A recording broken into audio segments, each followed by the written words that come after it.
Hi everyone. In this video, we will show you how to check Pinterest views.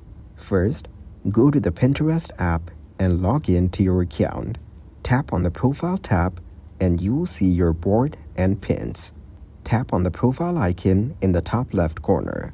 You will see many options here and select Account Management. Tap on Convert to Business Account and select the Convert Account button. Add your profile name and tap Next. Select your business goal from the given options. Select the yes or no options if you're interested in ads. Tap on Next and your business account will be created. Open the app and in Profile, select the Creator Hub button. Tap on the Analytics option and you will see many options. Tap on any of them to view the views, followers, or performance. Thanks for watching. Like the video and subscribe to the channel for more content like this.